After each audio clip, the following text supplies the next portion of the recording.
Qu'en Algérie, les conservateurs, les nationalistes identitaires, les réactionnaires, les fondamentalistes tentent de faire disparaître cette partie de notre histoire, quoi de plus normal? Qu'en France et en Algérie, les pouvoirs en place, pour des quantités de raisons, oublient, négligent, dévalorisent cette période, quoi de plus normal? Mais les intellectuels de gauche, ceux qui sont aujourd'hui dans des combats que nous partageons pour un monde meilleur, une répartition équitable des richesses, contre le pillage du tiers-monde par ses chefs, contre la corruption dans les relations économiques internationales, pour le retrait des troupes américaines en Irak, pour un État palestinien.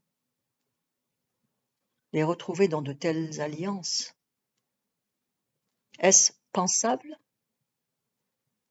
Que cette gauche, radicale ou non, revendiquant son appartenance aux idées de justice, de résistance à l'ordre globalisant, que cette gauche-là fasse alliance avec ceux qui veulent passer à la trappe le mouvement de libération des femmes algériennes, maghrébines, arabes et musulmanes, ces femmes qui résistent depuis toujours, depuis plusieurs décennies, pour se faire reconnaître comme des individus libres et égaux en droit, c'est le monde à l'envers.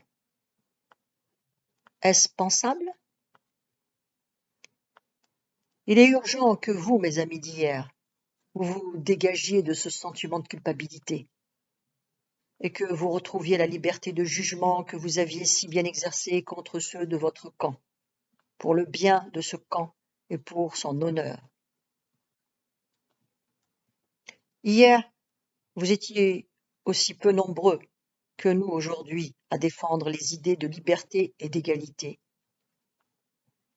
Pourtant, grâce à vous, on peut dire maintenant que tout le peuple français n'acceptait pas le maintien de la colonisation en Algérie, la réduction de tout un peuple en indigène et les tortures dans l'armée. Vous étiez l'honneur de votre camp, vous qu'on appelait les traîtres.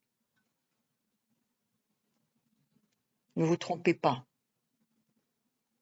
À entendre hurler les masses dans les rues des capitales arabes, asiatiques, à la moindre caricature, à la moindre critique de l'islam, fût-elle dans des romans à l'eau de rose, à entendre tous les jours sous 1000 formes, dans tant de langues, des gens du peuple comme des lettrés, des leaders politiques, des hommes et des femmes, crier leur désir de retour à la religion, à la soumission à Dieu.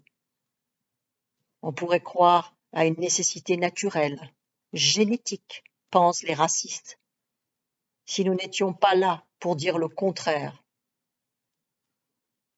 Ne vous trompez pas.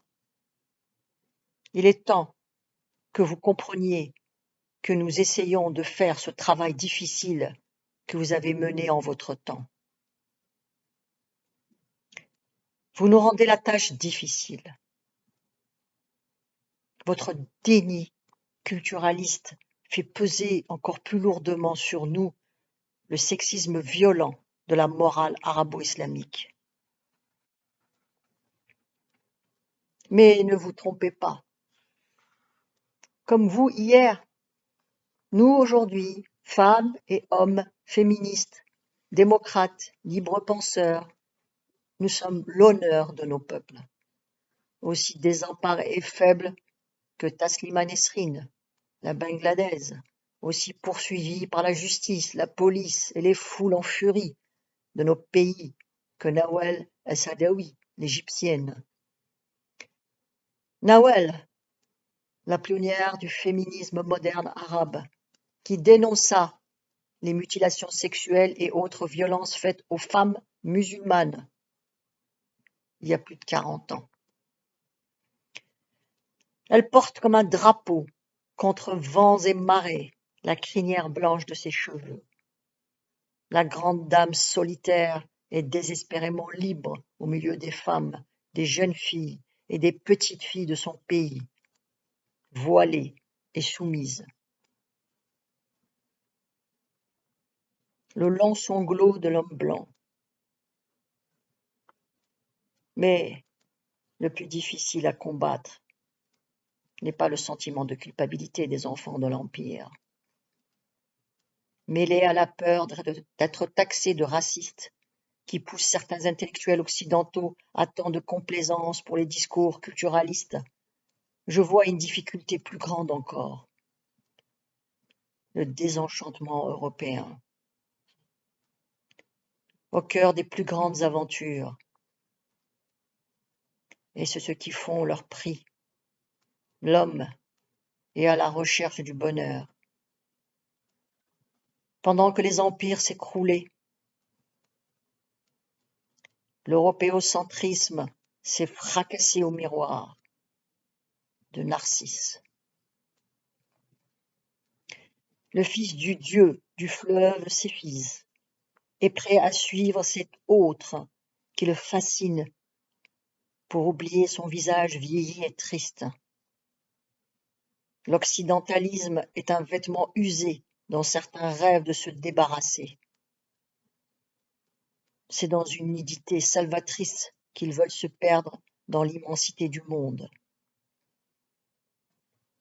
Voilà que, bien à propos, les discours culturalistes ouvrent directement sur la diversité du monde. Ils scrutent cette diversité avec l'espoir de voir se réaliser enfin les promesses de bonheur que n'ont pas réalisées les révolutions marxistes, sexuelles, féministes, libertaires, qu'ils ont lancées avec fougue et exultation. Envolée la classe ouvrière, amère la liberté sexuelle, triomphant le capitalisme. Le soleil s'est couché à l'est, et les tigres de papier rugissent aussi fort que le lion de la Metro-Goldwyn-Mayer. La Chine n'est plus en commune, et le Tché, en surproduction, est au box-office. Pauvre homme blanc.